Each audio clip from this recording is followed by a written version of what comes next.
Oh, this fever is kicking my ass. Alexander, could you play some music, please? I will pull out my magic playlist. Oh, no, Eurodance? No, how about no? Next song, please.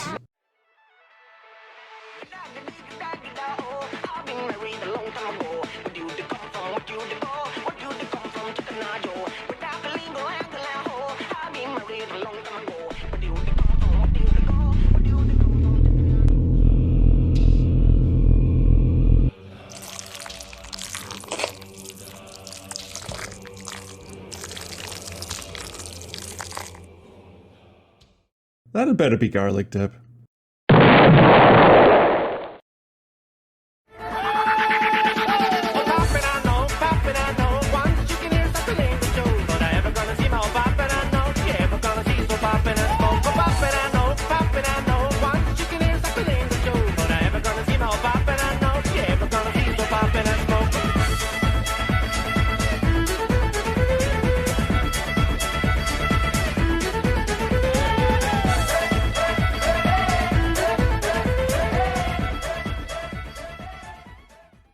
I am the Space Quest historian.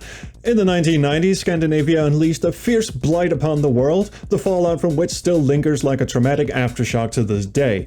Believing that the world hadn't already suffered enough at the hands of the wider European dance club scene of the early 90s, known as Eurodance, Scandinavia decided to take the already irritating combination of heavily compressed kick drums and air siren-like female vocals and turn it into a full-blown weapon of unimaginable discomfort. Probably the best known example of this is Aqua, a frothingly terrible outfit from my home country of Denmark, whose single international hit combined the gravelly voice of a lumpy turd on legs and the ear-splitting squeals of a small woodland creature being strangled, with inane lyrics about Mattel toys, smothered in shrieking pastel colors and Fruity Loops beats. In fact, Denmark seemed to lead the way in terms of eye-wateringly atrocious acts. I mean, what the hell is this shit?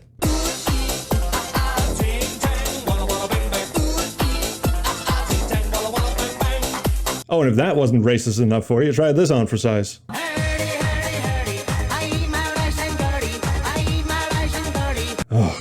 Not far behind, though, were our neighbors to the east, Sweden, who opportunistically vomited out shit like this demented circus act.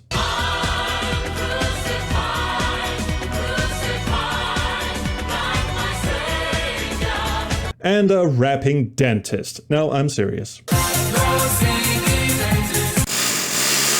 But the stupidest act by far was a group called Rednecks, spelled with an X at the end because they're fucking stupid. A bizarre gaggle of dumbasses who dressed as grimy cowboys and sprinkled their abhorrent oral assault with fiddles and banjos. You may be familiar with their greatest hit, Cotton Eye Joe, because it was recently turned into a mildly amusing TikTok meme wherein an anthropomorphic chicken nugget garbles the words to the song, reviving the song for the Gen Alpha age in ways that are, ironically, befitting of its legacy in terms of outright stupidity. Gada, oh, I've been very long time ago. Where did he come from? Where did he go? I'm not gonna lie, I actually prefer this to the original. But speaking of the original and the band, in quotation marks, that spawned it, they were actually quite big for a while. Cotton Eye Joe was a #1 single in a lot of European countries, and even bizarrely in New Zealand for some reason. And not even America were immune to this shit, where it peaked at number 25 in the singles charts. Bolstered by this inexplicable success, the team behind Rednecks released an EP in 1995 containing their most popular songs, all 3 of them, along with some unreleased material and extended remixes that literally no one needed in their lives. The EP was called Inbred with Rednecks, an incredibly witty and clever play on the title of the 1991 documentary In Bed with Madonna, and if there was a god, it would rightfully have been consigned to the pit of obscurity alongside Tamagotchis and chain wallets, if not for the inclusion of the interactive bonus content on the CD, which was a goddamn point-and-click adventure game. And not only that, an FMV point-and-click adventure game. Yeah, you heard me. Rednecks had their own FMV adventure game, and it is just as awful as you might think it is. The game itself is a typical Myst clone, which was the style at the time, complete with dodgy pre-rendered 3D graphics, infuriatingly confusing node-based navigation, and best of all, full-motion video clips of a bunch of Swedish people in ridiculous get-ups trying to deliver dialogue with a southern drawl and failing hilariously at it. I've heard that you want us, the Rednecks, to follow you on a big world tour. I beg your pardon? The goal of the game is as simple as it is asinine. You play as an unnamed concert promoter who travels to Rednex's hometown of Brunkerflow, I don't know if that's a pun or some sort of in-joke, but I don't get it, and recruit the 5 members of Rednex to go on a world tour. Why they need convincing from you, I have no idea, but in order to be successful in your misguided mission, you must prove your worth to each of the members before they will agree to come along with you. Now, Rednex had a frankly absurd amount of band members over the years, probably owing to the fact that they're all disposable hood ornaments covering the so-called talents of 3 Swedish music producers behind the curtains. But this game features the original lineup of Ken Olander as Bobby Sue, Jonas Nilsson as Billy Ray, Arne Astrand as Ken Tacky, and token female presence Annika Ljungberg as Mary Jo, alongside beefy boy Urban Landgren as BB Stiff, who was a replacement for a previous member named Mupp. Each of these characters have their own little associated puzzle of sorts that you must solve before they will accept you into their yee-hawing midst, and they're all fairly simple given that the game was merely meant as a promotional novelty tie-in for the product, and not a full-fledged game in and of its own right. The game doesn't have an inventory, and the puzzles aren't your typical adventure game puzzles, nor are they the sort of pull this lever and see what happens type of puzzles that are typically found in Myst clones. In fact, puzzles might be the wrong word for them. Some of them almost feel like puzzles, like this one where you have to fix the windmill for the privilege of watching one of Rednex's music videos in heavily compressed QuickTime format, but it just boils down to turning this dial until the sound effect of the windmill sounds the least horrible, something that honestly feels more like trial and error than solving a puzzle. But this windmill shit is optional. You don't have to do this because it doesn't get you any closer to your goal. Similarly useless is the shack where you can climb down into the sewer and watch another music video on the wall, and you can insert your own obvious joke here about how appropriate the marriage of Rednex's music and sewer environments are. Or this car that looks like it might be interesting because it's tucked away behind one of the buildings and it looks just like the sort of place a smelly Swedish cosplayer might be hiding out, but it's just a jukebox radio of 5 Rednex songs that you can listen to in full if you are so inclined. Showtime! There is a mildly amusing extra in the lavatory where you can turn on this computer and enjoy some state-of-the-art World Wide Web surfing. The only point of this is to give you a map of the town and a description of the different buildings, but the dial-up modem sounds and the odd drop-down menus make for a fun little addition to the experience.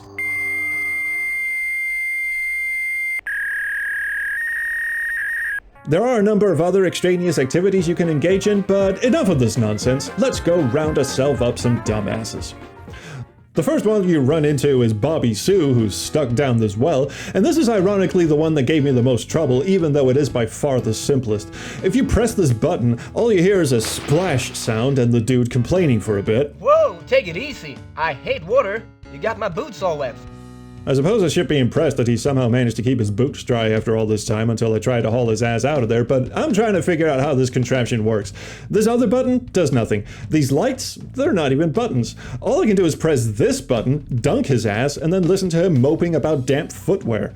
So, okay, I take a step back and figure I probably need to mess with this pulley system somehow, but nothing happens when I click on any of it. I can even approach the well from a different angle, and I thought maybe there was something here that I could mess with that was obscured from the other side, but nope, still no dice. At some point I got so desperate that I thought maybe it was a timer puzzle and that I needed to press the button and somehow quickly stop it, but my computer was too fast, so I started fiddling with CPU cycles and clicking around like an absolute madman, but nope, it's not a timer puzzle.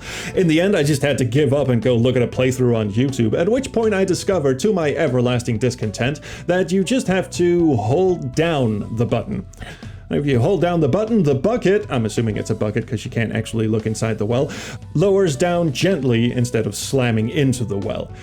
You know, this could all have been solved if this dumb fuck had just grabbed onto the bucket, or whatever it is, as it rocketed into the depths, but I guess his reflexes are somewhat compromised because as soon as he surfaces, he dips into a pack of snoops, has a bit of a moment, and then offers you some. Now this is a very Swedish thing. Snoops is basically a lump of gelatinous tobacco that you place between your lip and your gums, and it gives you a mild tobacco high.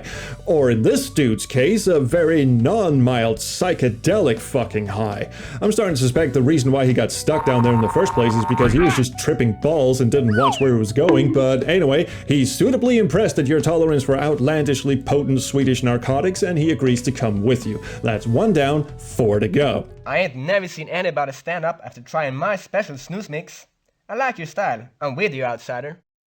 Next up is Billy Ray, who hangs out inside the shop that sells... well, that's not entirely clear, actually. I see some postcards, and there's a photo booth in the back where you can take a picture of a cardboard cutout of the band, and if you were so inclined, print it out on your period-accurate printer for reasons that escape me entirely.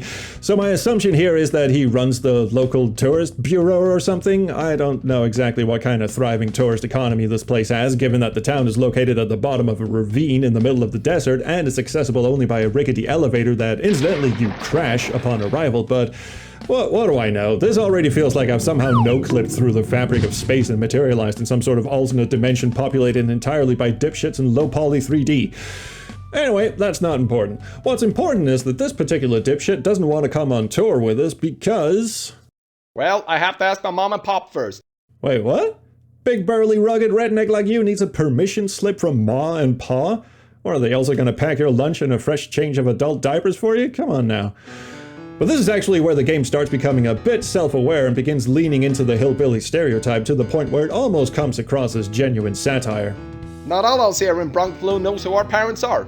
So this minigame has you trying to figure out which two progenitors could possibly have shat out the specimen behind the counter by matching them up and watching the state-of-the-art morphing technique come up with a result. And while the puzzle itself boils down to simple trial and error since there are no clues or hints as to what combination is the correct one, each failed attempt still has its own reward in the form of this jackoff repeatedly insulting himself. I know I'm ugly, but I'm not that ugly. You sure about that there, sweet cheeks? Call me crazy, but isn't that H.P. Lovecraft? Anyway, after dialing in the correct combination by sheer coincidence, Billy Ray accepts your invitation and gets added to our hit list of misfits. Is that my mom and pop? I thought they were my cousins. You made it, and I thank you, stranger. On to the next one. Inside the saloon, we find two more of our hapless hicks. The first one is the lady behind the bar, Mary Jo, whose puzzle is the closest you'll get to an honest to Jeebus dialogue puzzle. She'll ask you a series of questions about what kind of drinks you like, what your occupation is, and what kind of music you like. That's the kind of music we play. Yeah, I don't know about that, Toots, but anyway, your answers will either increase or decrease her mood meter, but there doesn't seem to be an actual fail state to this puzzle, because if you get one of the questions wrong, it'll just let you try again with no penalty whatsoever. You don't even have to start over from the beginning. I guess Mary Jo here has been hitting the moonshine a bit too hard, and it seems to have caused irreparable brain damage because her short-term memory is completely non-existent. Anyway, once you tell her that your goal is to get her on TV, remember TV? It was a thing back then. She'll get all excited and run off to do her hair, only to instantly rematerialize the second you back away from the counter. Oh well, that's one more down. The other one hiding in this sewer pipe of a watering hole is... Ken Tacky. Get it? Yeah, I know. Anyway, he's literally hiding inside this piano, and he challenges us to a Simon Says-esque duel where he'll play something on the banjo and you have to then replicate it on the piano. At least that's what I think he's saying. It's kind of hard to tell with this thick accent of his.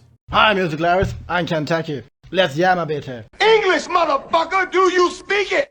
Anyway, this is as close to an actual puzzle as you're gonna get in this game. The piano keys play a series of predefined notes, and you have to select 3 of them that go together and play the same melody as Ken's banjo. There's 3 rounds of this shit, and while the first 2 are pretty straightforward, the third one is a real head-scratcher. This is what you're supposed to replicate. And this is what the solution sounds like. Yeah, I don't know. I think the developers are just fucking with us at this point. But anyway, with that, Ken ducks back down into the piano to do whatever it was he was doing down there. I honestly don't want to know what that was. And we're down to our last guy. But before that, let's celebrate by tossing ourselves off the top balcony.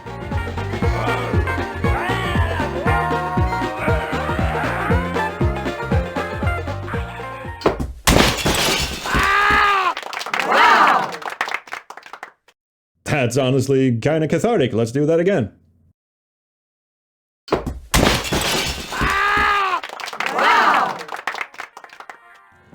Okay, let's go round out our last mentally challenged miscreant and get out of this hellhole. But first, we have to actually find him, and that's actually harder than you might think. And I don't think that was intentional. I think that just comes down to the piss-poor Myst-style navigation.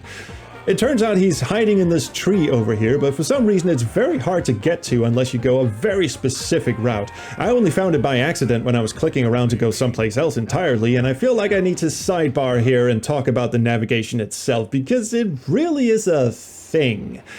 Most of the time in these first-person node-based games, you expect it to be a sort of pseudo 3D-ish affair. Think of The Seventh Guest. You have a first-person perspective, and clicking in the middle of the screen moves your character forward, whereas clicking on either the left or right side of the screen turns your character in that direction. But not in this game. In this game, the hotspots are all over the place. At first, it seems like there's no rhyme or reason to the way you move around. It took me forever to figure out that clicking in the middle of the screen does not move you forward. Instead, what you're meant to do is click on buildings or certain landmarks to move towards them, and this often shifts your perspective unnaturally because they didn't bother to render as many viewpoints as you would commonly see in these types of games. Sometimes you can turn left and right by clicking on the edges of the screen, but sometimes it just sends you hurtling towards the front view of another building, which fucks with your sense of direction, and most of the time it does absolutely fuck all.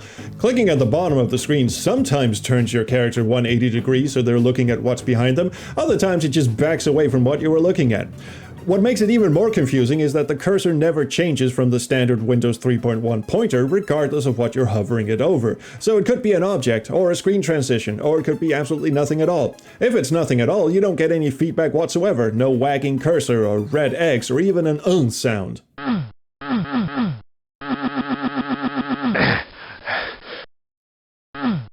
Oh yeah, I wish. But more often than not, you'll find yourself clicking on something you'd think you'd be able to interact with, only to find that you've accidentally clicked on a screen transition instead that flings you halfway across the map, and now you've got to find your way back through the cumbersome, non-intuitive navigation nodes that would feel like the developers only put in the bare minimum of effort. Except that some areas of the game, like the sewers, have multiple nodes where there's nothing to do except move forward. And the last area of the game, which I won't show you just yet, so just trust me on this, is by far the most baffling in this respect. Anyway, all that is to say that if I hadn't stumbled across this node with the close-up of the tree by accident, I could have walked around this game world for hours and never even known it was there. Even when replaying the game, which I had to do multiple times because this fucking thing crashes all the goddamn time, I'll get back to that in a bit as well, I still have trouble finding my way over to this node until I make just enough insane turns and detours that it just suddenly springs into view. Anyway, the guy hanging out here on the top of the tree is Stiff, the last guy on the list. You'll notice a second pair of legs also dangling from the branch, and I have no idea whose legs those are. If there's a sixth member of Rednecks hanging out there, I'm leaving them to rot. Fuck that. They can go fling themselves off Mary Jo's saloon balcony until their skull cracks for all I care. I'm not taking them with me. Anyway, Stiff's puzzle here is actually the most interesting one for me, at least from a conceptual level. On the surface, it's a little Atari-esque minigame where you bang this dude's head against a tree 3 times and a bottle of hooch then falls from the top of the screen. Now, side note, the minigame helpfully offers to give you instructions on how to play it, but they are not helpful in the slightest. In fact, they just make matters more confusing. To actually play this, all you need to know is that you have to click the mouse button once to make this little dude duck, then click a second time when he's near the tree to bang his head against it. If you click the second time too early or too late, he just runs past the tree or falls off the screen. Getting the timing right is the only piece of advice the tutorial gives you that actually makes any sense. The rest just makes no sense until you start thinking outside the box. Quite literally, as it turns out. Because when the bottle drops after the third round, it somehow bounces off the game window into the background and leans against the tree, at which point Stiff makes a grab for it. If he catches it, you have to try again. The trick is to quickly grab the little pixelated bottle before he has a chance to nab it, at which point he admits defeat and joins your little crusade of incompetence. It's actually surprisingly clever in its fourth wall breaking nonsense type way, or at least what passes for clever in this game. The whole Atari minigame aesthetic is also really cute, although you gotta wonder exactly how many of the target demographic of coked up teenagers in the mid-90s were swooning with nostalgia over this little throwback. I don't know, to me this just seems like the closest the game came to actually being kind of fun. And with that, we now have a full roster of smelly Swedes ready to hit the tour bus, except we broke the elevator when we got here and there's no way back up. But if you were paying close attention to the garbled English from the dude at the start of the game, he mumbled something about the old mine shaft being another potential exit. What the heck have you done to our elevator? Now there's no way out of here. Except for that old mining shaft. Except for that old mining shaft. Speak up! Now this mineshaft entrance has been teasing you throughout the entire game. It's boarded up, but there are 3 sticks of dynamite in front of it and a very enticing detonator that you can push at any time, but up until now, every time you've dropped the hammer, the dynamite has just gone off in this little fart poof that accomplishes absolutely jack shit. Now, however, with the full band assembled, pressing the detonator sets off a wild explosion that busts the mine shaft wide open, allowing you access to the final part of the game. Now, there's no puzzle to solve here, even though it seems like there might be, especially seeing as this map you find on a table indicates that there are 3 exits through the mine shaft and 2 of them are dead ends, and I was absolutely dreading that they were going to finish off this game with a fucking maze or something, but thankfully they didn't go that route. In fact, the last part of the game is just a victory lap of sorts. You jump in the minecart, and a fairly lengthy FMV of a crazy roller coaster ride plays, accompanied by an ear-grating medley of Rednex's supposed greatest hits, including, yes, you guessed it, Gagadee-Gadagado, or whatever the fuck. And then, wham! We have arrived. But where? I mean, it sure seems like civilization at last, but there's a very eerie, liminal space kind of feel to it. This section is just a long stretch of empty nodes where you can do nothing except just move forward. And this sign right here is the name of the developers of the game. May God have mercy on their fucking souls. So are we going to their offices? Where do these foreboding steps even lead? Well, we'll never find out because this is the end of the game. After this, we get the credit screen, which glitched out on me for some reason because this game is nothing if not a buggy pile of shit, and a final hurrah from the band wherein they ask you if you have a printer, and if so, if you want their autograph. By the way, if you have a... Printer? Yeah, you can have our autographs. Yes or no? And like an idiot, I said yes because I thought I might at least get some mildly amusing video clip of them reaching into the back of their pants and flinging their feces at the screen or something, but the game just bumped me back to the title screen for some reason. So, since you can't save your game, off we go again.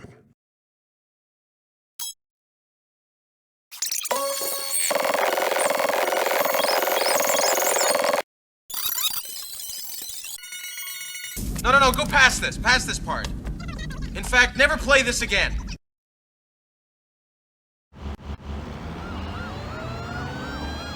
Well, guess not. Hey friend, are you sure you tried everything? If not, you can always go back. Otherwise, I guess we see you on our tour. Tour? Bye! Bye! Woo! Wait, what? Yee-hoo! Well, it wasn't that fucking riveting. So, that's Inbred with Rednex, a truly perplexing piece of interactive entertainment. I don't know who they expected the target audience to be. I don't know how many clubgoers in the mid-90s were also really into plotting, surreal, and barely functional point-and-click adventure games, and yeah, about that, this game crashes like all the time. Even when it doesn't, it still displays incredibly cursed behavior. I'm still scared to go anywhere near this movie projector because the first time I did, it froze the game, and every time I clicked somewhere, all I got was the pathetic Windows 3.1 ding sound.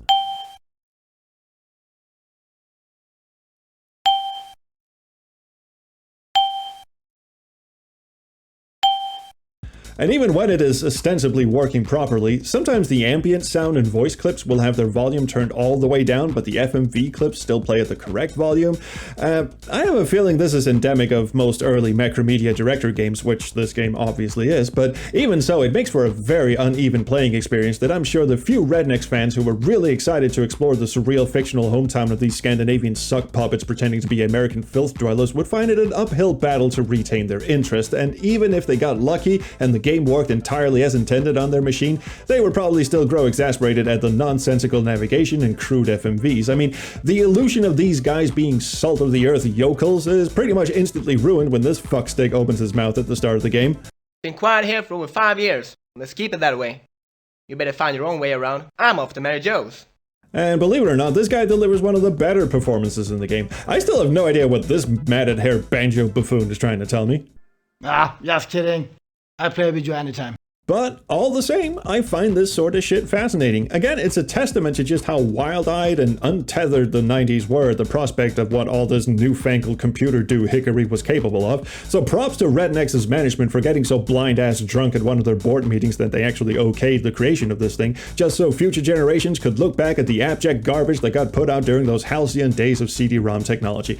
And as much as I want to apologize profusely for our complicitness in foisting this categorically insufferable musical refuse onto the public and having it linger in their subconscious long enough to eventually turn it into a chicken nugget meme for the terminally online generation, I will say that we at least managed to atone for it somewhat in the ensuing years. Play us out, boys!